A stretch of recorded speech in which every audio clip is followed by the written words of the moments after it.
Hello, everyone. I'm Adam Fishman, the Executive Director of American Friends of Likud, and I want to welcome everybody once again to our AFL Insider Briefing Series. Today, we have with us Alex Traiman. Alex Traiman, in case you do not know, he is, and you should know, he is the CEO and Jerusalem Bureau Chief of the Jewish News Syndicate. He also happens to be an award-winning documentary filmmaker. For those of you who remember Iranium, he directed that, which was about the dangers of a nuclear Iran, of which we are still apparently on the precipice of going. So it might be a good idea to go back and review that as well. We just finished our AFL leadership mission to Israel just last week. And first of all, it was fantastic. We want to thank everyone who joined us here in Israel for that. We encourage you all to come next time, which will probably be after the Chagim. But at one of our dinners, we were fortunate enough to have Alex join us and provide us with an up-to-date briefing. And when I called Alex the other night to ask him if he would do a Zoom briefing with us and with JNS to a broader audience, little did we know that while I was asking that, the government was falling, was about to become disbanded, and that all things would be changing from last week. So with that, I'm going to turn it over to you, Alex, for your initial briefing. I will remind everyone that if you want to ask a question, that you please use the Q&A feature on your screen to type a brief question, and we will try to get to as many of them as we can during the call. Without further ado, I'll turn it over to you, Alex. Thank you for joining us. Thanks so much, Adam. And we did know that the government was falling. We just didn't know exactly when it would hit the fan proverbially. But yes, it did suddenly collapse after a slow and painful dissolution process. It could no longer continue.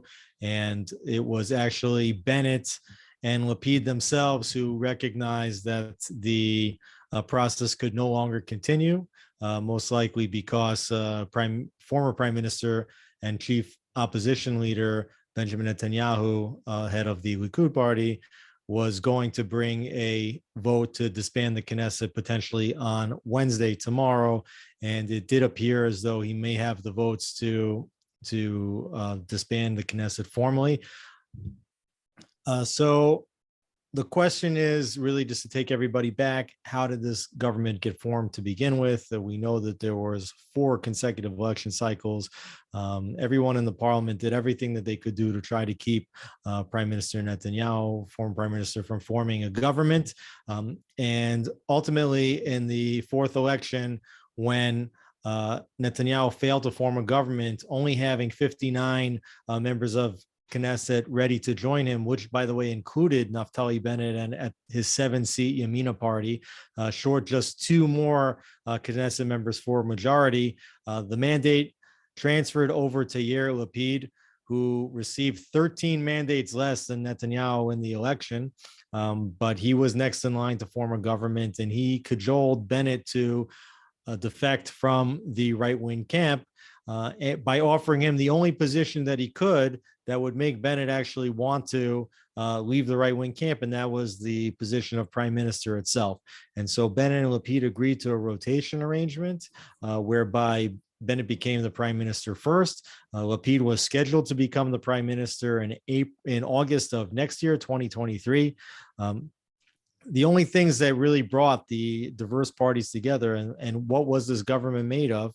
It was made up of a few parties that had previously been partners with Netanyahu in right-wing governments. That included Avigdor Lieberman and Yisrael Beitenu party that is predominantly voted on by Russian immigrants. That is the New Hope party, led by Gidon Sar, who was previously a very high-ranking member of the Likud, and in fact challenged Netanyahu for the chairmanship of the Likud party prior to the 3rd election.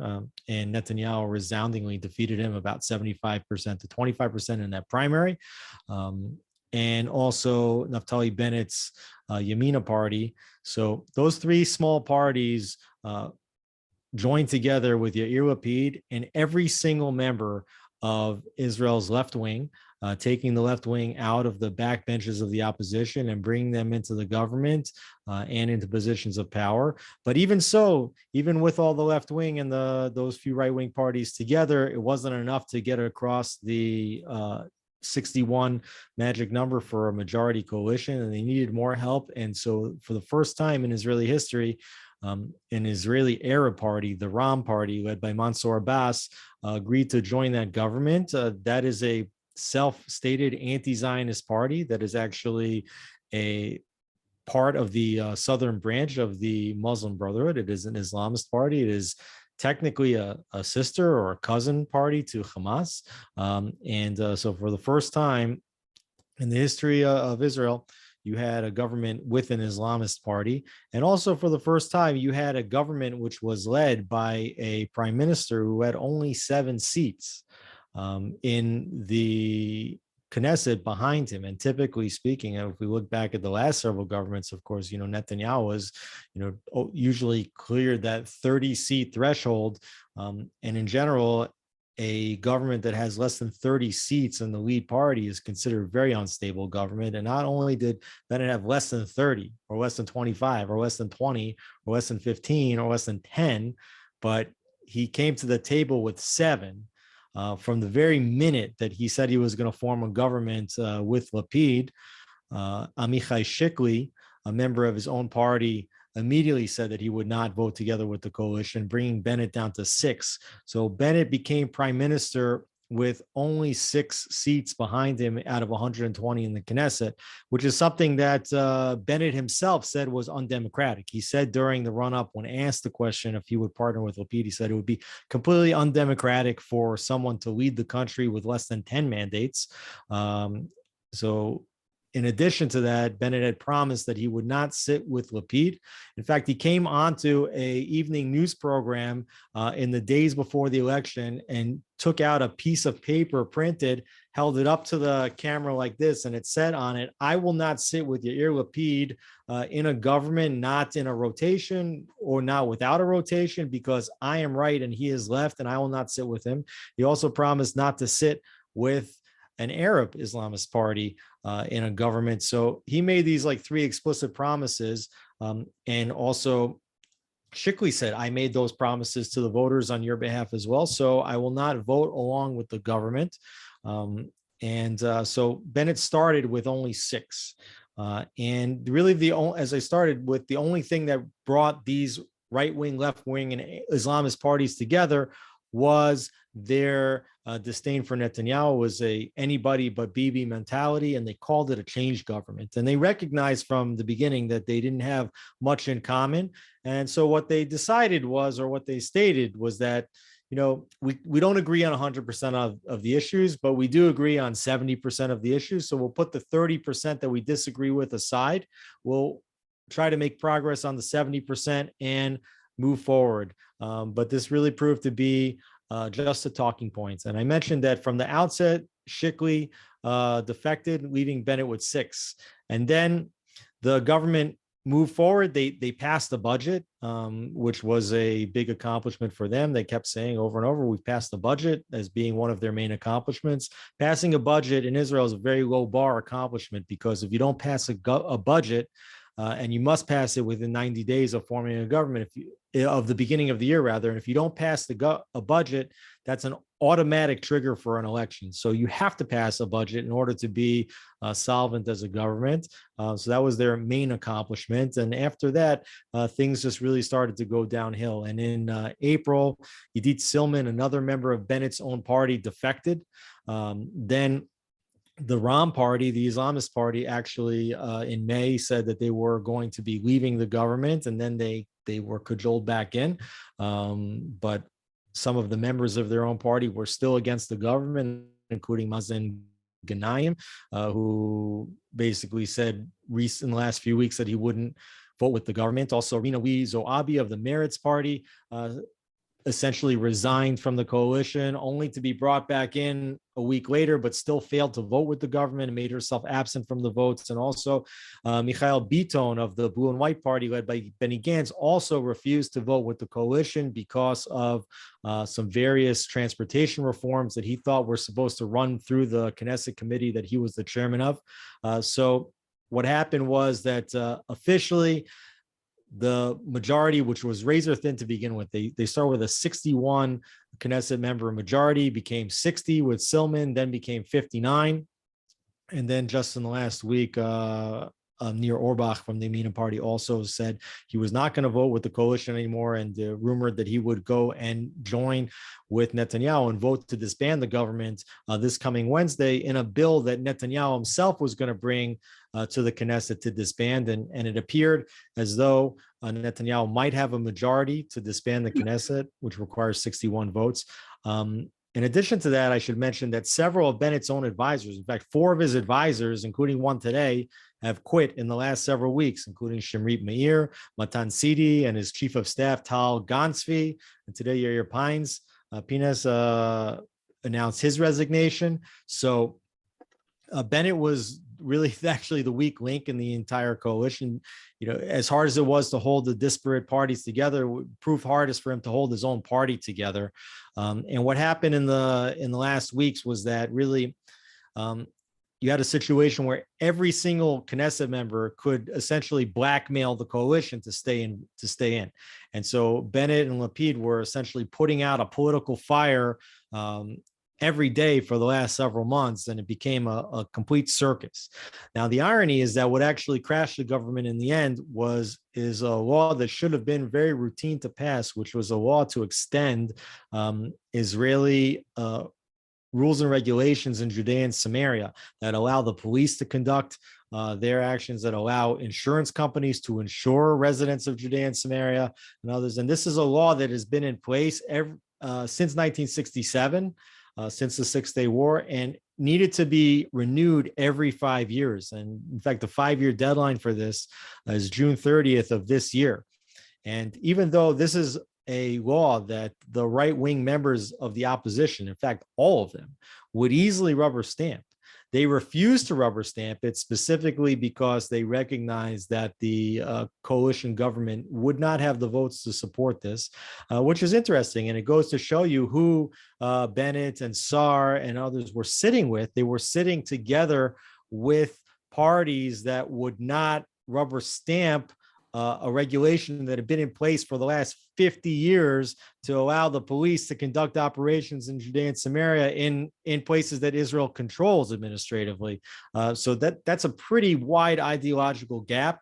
And it shows you that they were willing to sit with parties that had very, very wide ideological gaps over sitting with parties that had very narrow ideological gaps just to make sure that Netanyahu wouldn't be the prime minister. So this law still hasn't passed, but because the Bennett and Lapid have announced their intention to disband the Knesset, from the second the Knesset gets disbanded, that puts a temporary extension automatically on the regulation, and then a new government will have 3 months from the time it's formed in order to restore or renew that regulation or to change it. So what were the accomplishments of this government? Well, what they had promised was political stability. They certainly did not accomplish that. They barely lasted a year. In fact, the 1-year anniversary of this government was just last week. So that's not a long time of stability. They passed the budget. As I said, it's a low bar. They will say, Bennett has said in recent security briefings that it was one of the safest periods in Israeli history because there were only 7 rockets fired from Gaza. Of course, it was just literally weeks before Bennett became prime minister that 4,500 rockets had been fired from Gaza. And Israel responded very forcefully with the retaliatory Guardian of the Walls operation. And they made severe impact inside Gaza and created a lot of damage, and Hamas is not really rebuilt from that yet. So, you know, you're still going on the tail end of Israel's retaliatory action, and that is probably what has prevented more than anything rocket fire from Gaza, not any specific policies that the Bennett Lapid administration have initiated. With Iran, I would say that the policies of the current government have been pretty good, and they've actually extended much of the same policies that former Prime Minister Netanyahu had engaged in, and there have been conducting many covert operations inside Iran and also many airstrikes within Syria against Iranian installations, and even the government attacked the Damascus airport just less than 2 weeks ago because the Iranians were using that airport in order to smuggle weapons and other goods into Syria. And so I will say that the government has maintained, a strong level of defense and deterrence with regard to Iran, and that is because you still have Benny Gantz as the Minister of Defense. You still had Amir Kochavi as the Chief of Staff. In fact, his position is actually coming due. And one of the big controversies right now is whether Benny Gantz, as defense minister in a transitional government, can appoint a new chief of staff. That's something that's just coming through the news cycle right now, and probably will have to be ruled on by the Attorney General whether Gantz can approve a new chief of staff or not until a new government is formed. Aside from security, I would say that this government, despite being a balanced right-left government, was actually advancing many progressive and left-wing policies. And that begins with Foreign Minister and alternative Prime Minister Yair Lapid, who now is scheduled to become the caretaker Prime Minister once the Knesset is disbanded. We could talk about that in a minute. But as the Foreign Minister and the alternate Prime Minister, it was actually Lapid, much more than Bennett, who was running the diplomatic efforts for the state of Israel in the past year. One of the first big fails of Lapid was telling Antony Blinken in the very beginning of his term that he would allow the United States to reopen a consulate that had been shuttered to the Palestinian Authority that was actually on a Grove Street behind the Waldorf Astoria in downtown Western Jerusalem, that had operated for years as a consulate directed specifically towards relations with the Palestinian Authority. That consulate was shuttered when former President Donald Trump moved the U.S. Embassy from Tel Aviv to Jerusalem. They folded that consulate under the embassy, and they moved it into what they call the Palestinian Affairs Unit that reported directly to David Friedman. Now, once Biden came into office, they re-separated those two units, making that Palestinian Affairs Unit report directly back to the State Department the way it did previously. However, reopening the consulate is something that would actually require Israeli permission, because Israel is a sovereign power in Jerusalem, and U.S. law actually states that America recognizes Jerusalem as the united capital of the state of Israel. Right. And so to open up a consulate to another entity inside the city would require Israeli permission. Lapid had said that he would give permission. What he didn't realize is that also had to be signed off on by the justice ministers. So an intense campaign lobbied, towards Bennett as the prime minister and Sar as the justice minister actually prevented the opening of the consulate.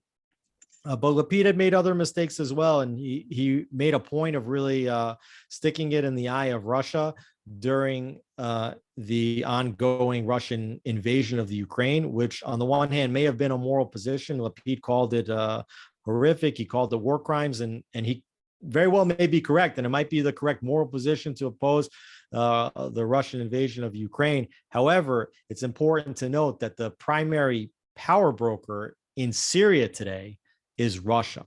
Russia has air defense systems in Syria. Russia is actually allowing Israel to attack Iranian installations in Syria. And there's a deconfliction mechanism that was set up by former Prime Minister Netanyahu with Vladimir Putin to make sure that there would be no incidents. And in fact, there was an incident in 2015 where, was it 2015 or 2018, where a plane was actually downed by mistake by Syrian air defense systems, where they shot down a Russian plane because they thought they were shooting at Israeli planes.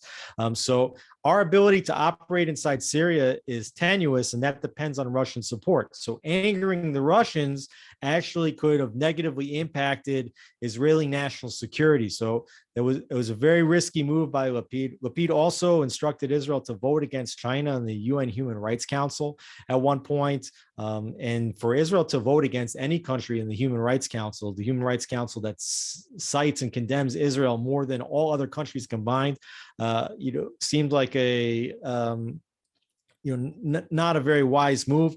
And not to mention that you don't want to anger China, because China is the other world power together with the United States, and Israel sits in between these two powers. And China, is pretty fond of the state of Israel. They view Israel as an incubator, as the startup nation for new technology. And so you don't want to get on anybody's bad side here. At the same time, Lapid also, he harmed Israel's relations with Poland when Poland decided to cancel a restitution law that would have given potentially restitution claims to Jews who descendants of Holocaust survivors, families that lost their property in the Holocaust. It was only after the Russian invasion into Ukraine that Lapid recognized that it was actually a mistake, and then doubled back and hurried up to try to restore relations with Poland, and they're still pretty tenuous. And so now Lapid is actually becoming the prime minister, and it'll be Lapid who will meet with Joe Biden on a scheduled trip to Israel next month. Lapid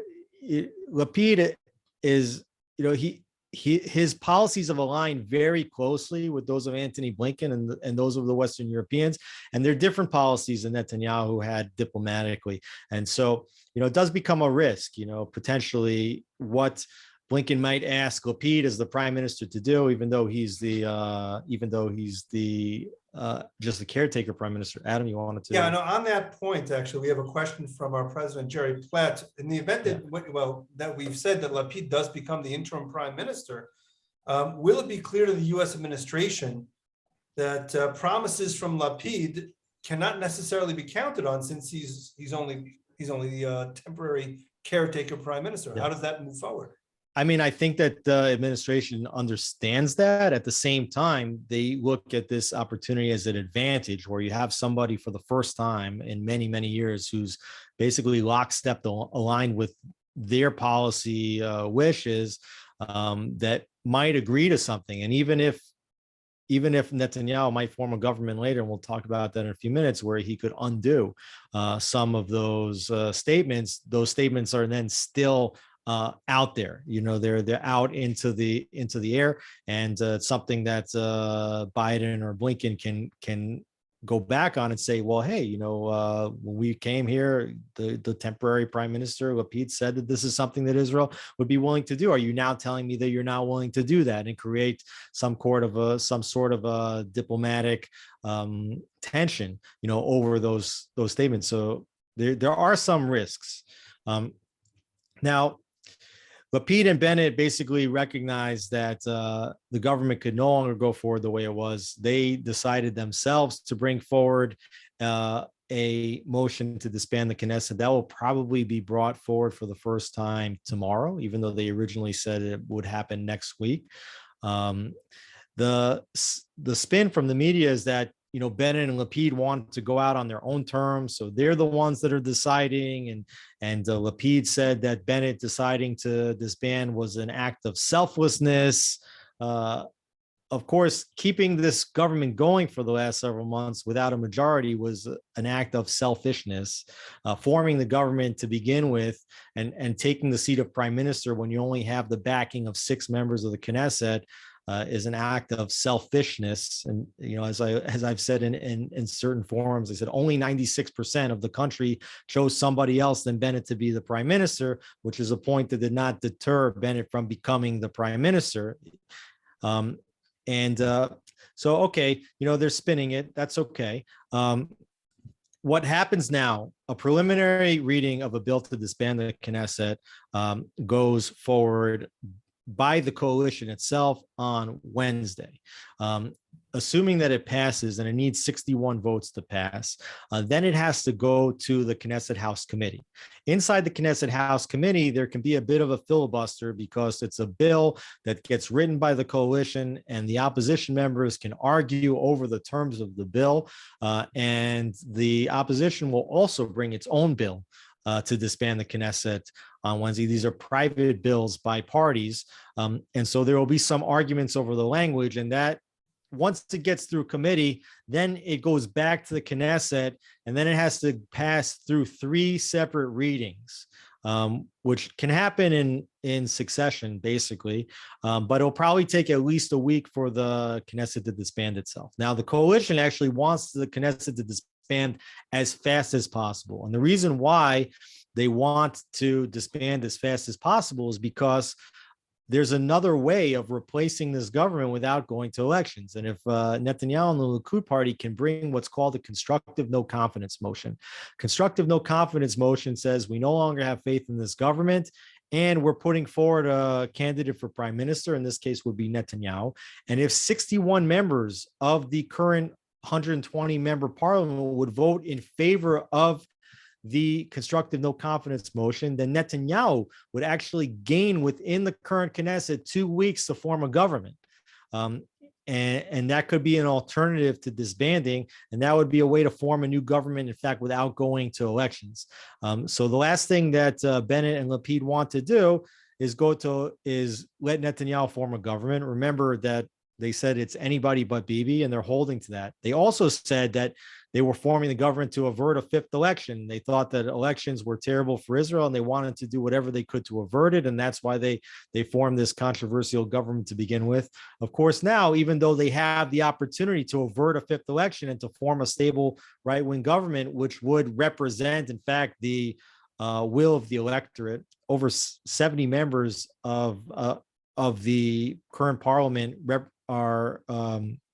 identify themselves as right-wing members, and that is really what the country voted for. They voted for a stable center-right government here. That's not what they got.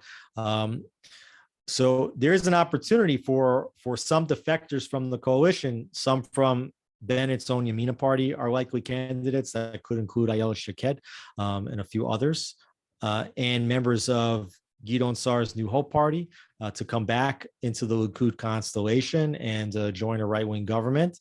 Or even potentially Benny Gantz, the head of the Blue and White Party, the current defense minister who sat in a government with Netanyahu prior to this current government.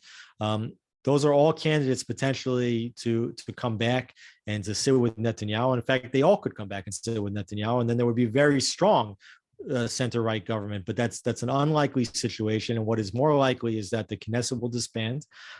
If it disbands after the 3 readings, then elections cannot be held for a 90-day period.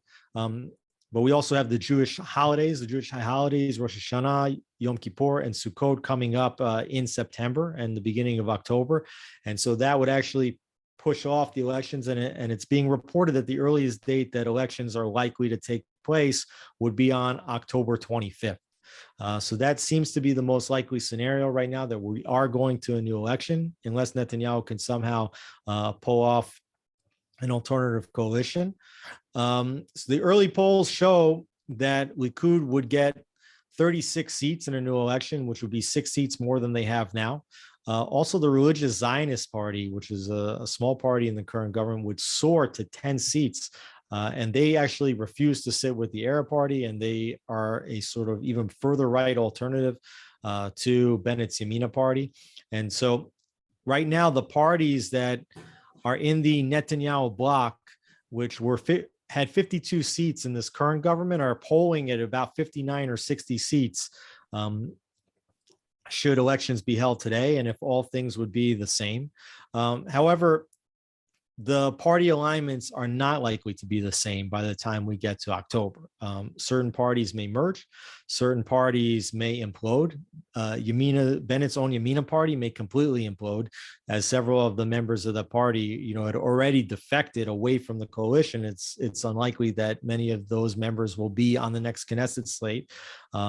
It's unclear whether Bennett himself will even run. Perhaps he'll take a break from politics, as is not so uncommon in Israeli politics. Remember, Netanyahu took a break after he lost the election for prime minister and then came back. Ehud Barak took a break after he lost an election for prime minister and then came back, in fact, served as the defense minister later under a Netanyahu government. It's not uncommon. And there's been several other examples of politicians sort of taking a break.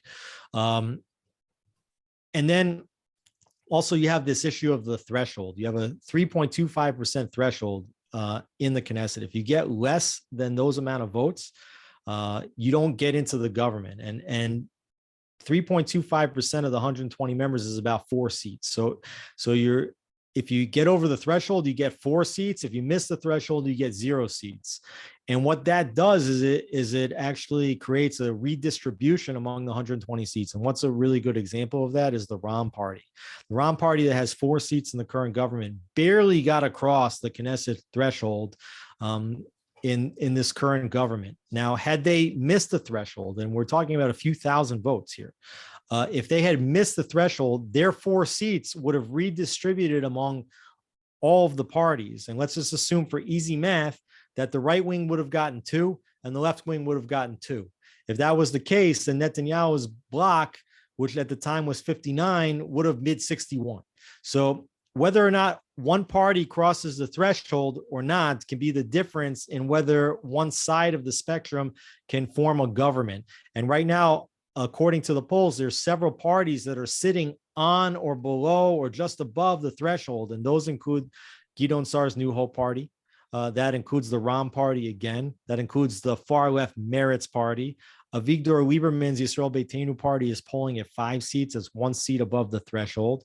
And even Bennett's party right now, it's polling at 6, but we have to see what will happen. So you also have the possibilities that parties like Yamina and New Hope might merge ahead of a new election, putting Sa'ar and Bennett together. And that might guarantee that they would get across the threshold, but history has proven a lot of times that these mergers get less seats together than they might have gotten apart. So it's very hard to tell right now, who would be able to form a government or not. But what is clear is that the Likud party is polling right now at 36 seats, and the next largest party, led by Yair Lapid, the HT party, is polling at 20 seats. That's a 16-point gap from the outset for who people want to lead the country. And in the secondary polling, when it's asked, who do you prefer to be prime minister? And Israelis do not vote for the prime minister. They vote for a party. Okay. And then the parliament decides who will be the prime minister. But when you ask the voters who they want to be the prime minister, and recent polls show that 45% of Israelis say they want Netanyahu to be the prime minister.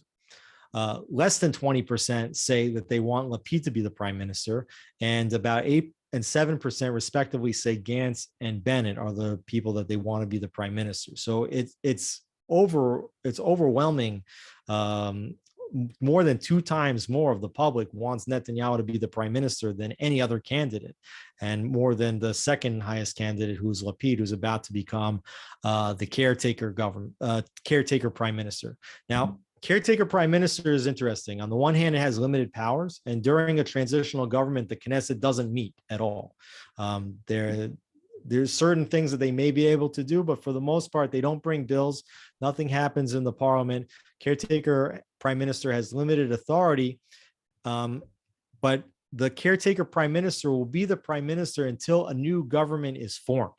And so, Alex, I'm going to jump in because there's a number of people who have asked a question that I think you're about to discuss. Okay. Laura Leigh Ennis and Jacob Navone, and I think Marcia Krinsky and Lisa Corson. So we understand that Lapid, he can't do a lot of things, but could you give us examples of what he can do and what he can't do? And specifically, would Lapid be able to enter into more favorable relationships or agreements with Biden, with the US, than most Israelis would want? I think that there could be understandings that he could reach with the Biden administration, but it's unclear, what understandings could actually be implemented, and it also depends on how much time Lapid would have as the caretaker prime minister. And what I wanted to say about that, it's very important, is that the caretaker prime minister is the prime minister until a new government is formed. And if you have an electoral deadlock like you had after the previous several elections, you might have Lapid in the seat of caretaker prime minister for an extended period of time. Remember that Netanyahu actually was in place as an incumbent caretaker transitional prime minister for over 2 years in between election cycles.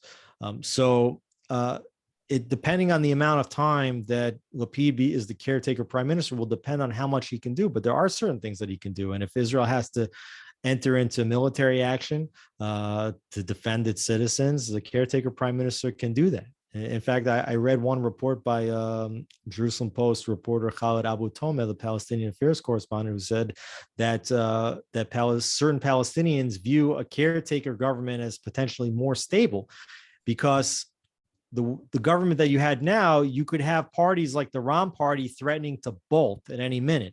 And that might keep the government from launching any kind of security operation in Gaza or in the West Bank because there's a threat that they might lose their government.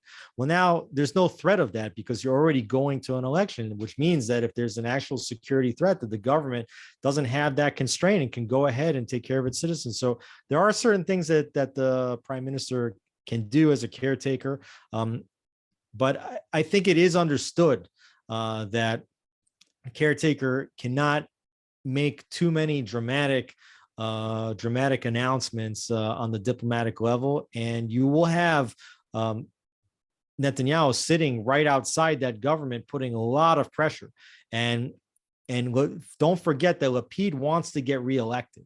Okay. And if Lapid will see, if Lapid will take things in a direction that might lose some credibility with center of the road voters that don't want Netanyahu to be the prime minister in Israel, that could actually backfire on him. So it's more likely that understandings might be reached behind closed doors than dramatic new understandings in the public, because that's something that Netanyahu could then jump on and use it to his advantage when they go to the polls in October. So there's a lot of calculations. Now, Bennett will become the alternate prime minister in this arrangement, and it's been reported in Israeli media that he might receive the Iran portfolio, which means that you may have actions against Iranian interests continue during this transitional period. Remember, Gantz remains the defense minister, and if Bennett is supposedly in charge of the Iran portfolio, they may continue Mossad operations deep inside Iran. They may continue airstrikes in Syria. Question is, what's next for Bennett? We said he might take a break. One thing which could be really interesting for Bennett would be to actually join a Netanyahu-led government. Before this government was formed, Bennett had announced that he would, in fact, sit with Netanyahu if Netanyahu were able to get a majority. Now, ultimately, he wasn't able to get a majority, and that was one of the triggers that led to Bennett going over to Lapid. But if Bennett would actually bring his party into Netanyahu's government, and most of the members of his party would gladly sit in a Netanyahu-led government, then Bennett could actually be a number two person in that government. He could potentially be the defense minister in that government, a deputy prime minister. He could be the sort of thorn in the side of a Netanyahu coalition, stay very relevant, be the former prime minister who's now still sitting, one seat away from the actual seat of power, and stay very relevant for himself. But it's not clear if he'll do that unless you might have others that are willing to go along too. And then if you do have and Netanyahu would basically need 6 people right now additional to come over to his side. But if he got that, then what you might see is everybody jump into the pool, right? If he gets to 61, then you might see even many more people come in, because once he can come in, then who wants a piece of the pie, and who wants to sit in the opposition and be rendered ineffective and useless. So, Alex, can you talk a little bit about the constructive no confidence vote? I know you said that it's not likely, but could you talk about what that would look like, and is there any pathway to that? There is a pathway. The Likud will try to bring in constructive no confidence vote, I'm sure, on tomorrow. Whether or not it passes is the question. And let's say that you're a member of Gidon Saar's New Hope Party. Okay, you got 6 seats in the last elections. Right now, you're polling barely above the threshold in some polls and below the threshold in other polls. Okay, which means that at maximum they could get 4 seats. If they would do some kind of a merger with Bennett, maybe together they would get more seats, but then those seats would be dispersed among members of the 2 parties. So there might be certain members of that party, like Sharon Haskell, for example, or Nifat Shasha Biton, for an example, both of them former members of Likud, who might say, listen, if we go to an election, I'm going to be out of a job. And I don't want to be out of a job. I want to continue to be a member of the Knesset. And, if you can't beat them, join them. We tried to keep Netanyahu out of power. The government didn't hold. Does the country really want to go to another election? Most Israelis will tell you, no, they don't want the country to go to another election. They would prefer for a stable coalition to be made out of this government. So they could potentially save the country from an election and save their own seats in the Knesset and potentially be rewarded with ministries and a new government for doing that, and stay very relevant for themselves by joining a Netanyahu-led government. So what's the term in that situation, in that scenario? What would the term of the government be? what would the term? The term would be until the end of the Knesset session. There are elections already scheduled. I think they're for November of 2025. I have to check it. But if Netanyahu became the prime minister as part of a constructive no confidence motion, he would serve out the remainder of this government's term as the prime minister.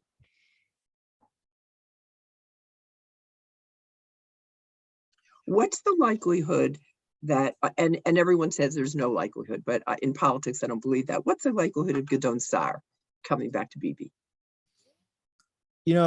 There was rumors just 2 weeks ago that he was in deep negotiations to jump ship and to join a Likud-run government.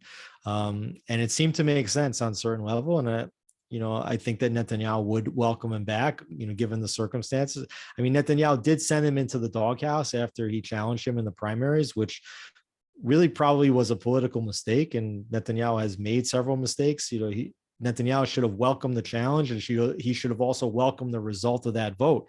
He should have said, listen, you challenged me. That was fair. I didn't form a government, but 75% of the people voted for me and 25% for you. So go back to your seat and let's keep going. But instead, he actually threw Saar deep into the doghouse, and that was probably the straw that broke Saar's back, and where Saar said, I'm out of this party and I'm going to run and steal some of his votes from the outside and prevent him from forming a government.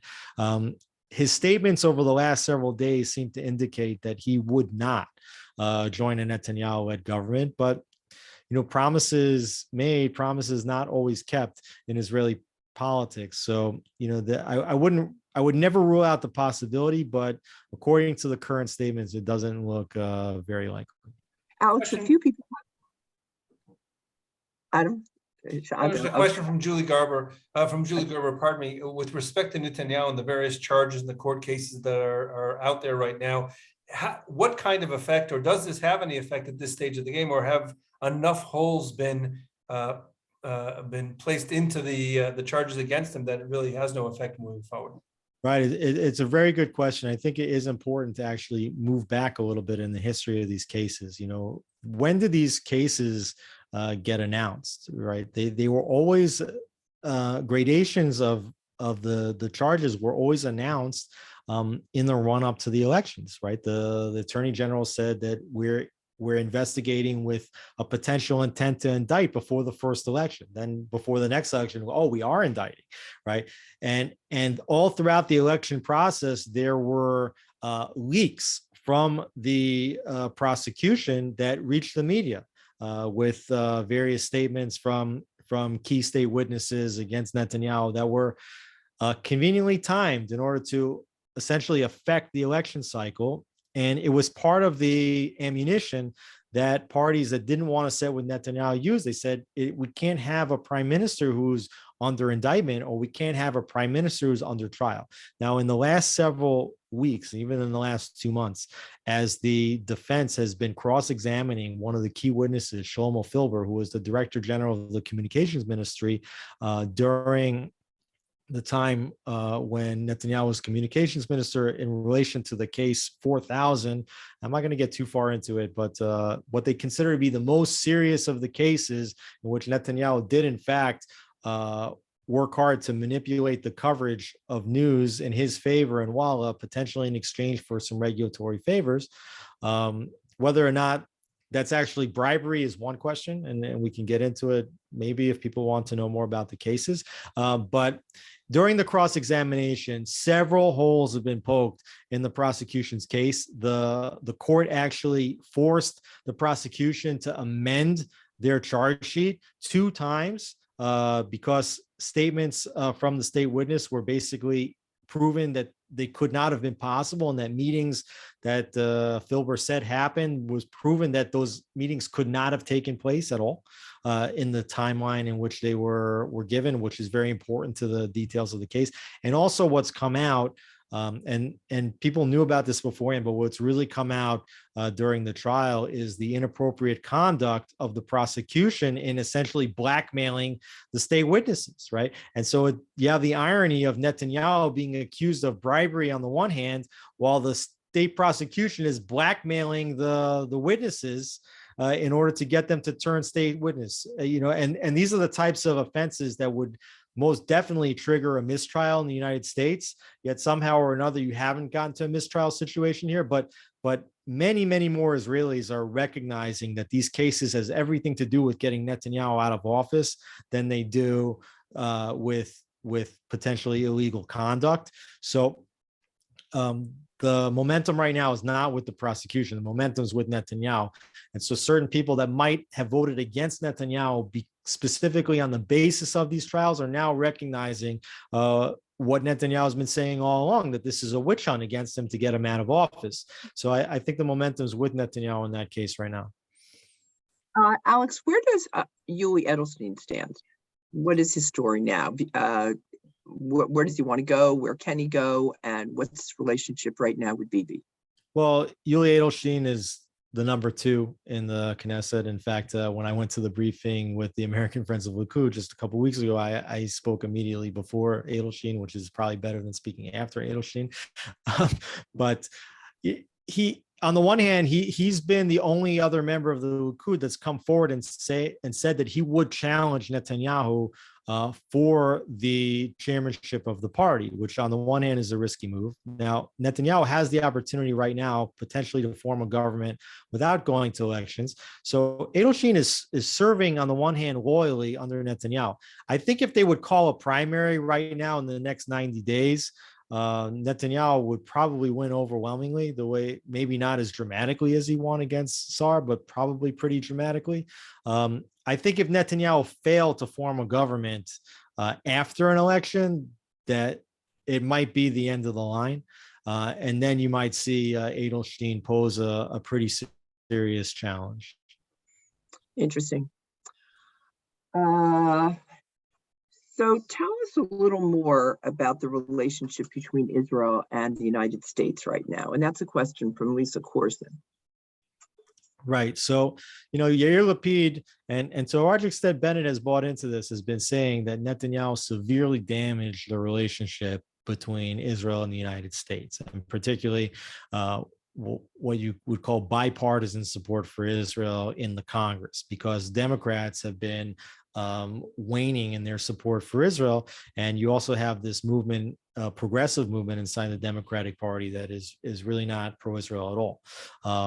And yet Blinken and others are telling Lapid that the reason why this is happening is because of Netanyahu. And we remember that Netanyahu definitely did anger former President Obama on 2 key occasions. One, when he marched into the Congress to address a joint session of the Congress against America's intention to join the Iran nuclear deal, the first JCPOA. And then the second time was when Netanyahu basically lectured Obama inside the Oval Office on the 1967 borders as being completely indefensible. And so Democrats used that as their excuse for waning in their support of Israel. Now, Biden has said, Lapid rather has said that he is repairing that relationship. I mean, it's actually yet to be seen if that's true.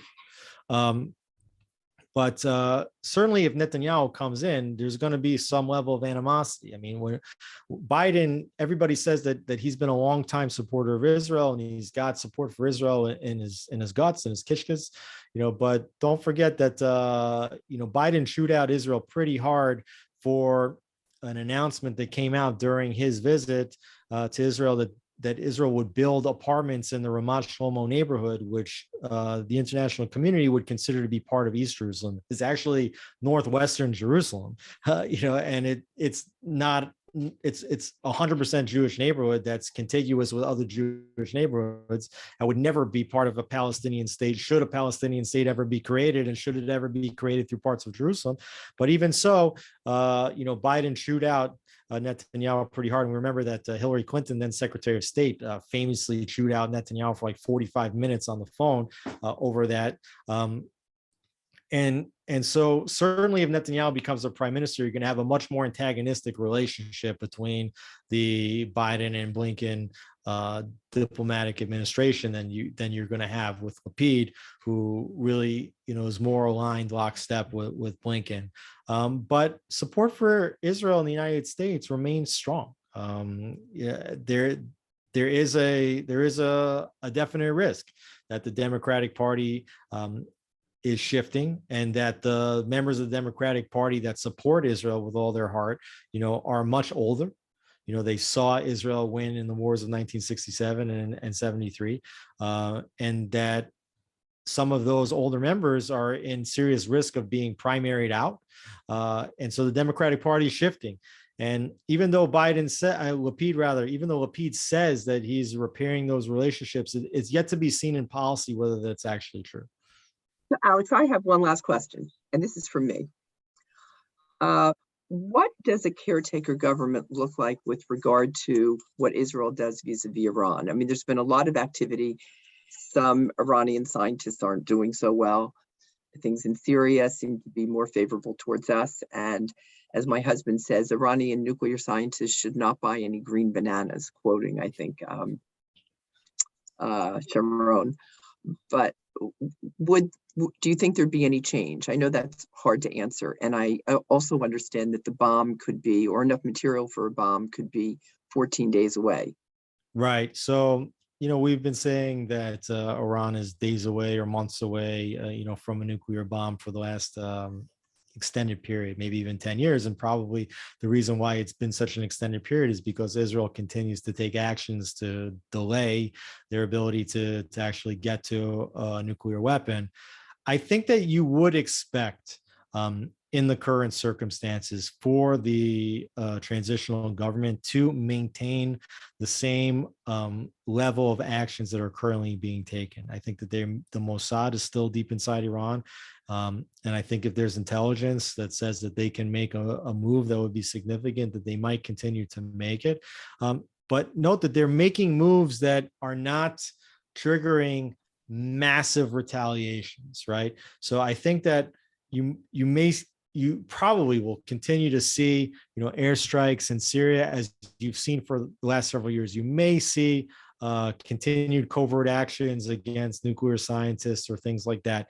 You're not likely to see like an all-out strike on Iranian facilities, which Israel may have to take at a certain period of time. But in this framework, I think it would be very, very unusual to see Israel take any dramatic action that could lead to a regional war.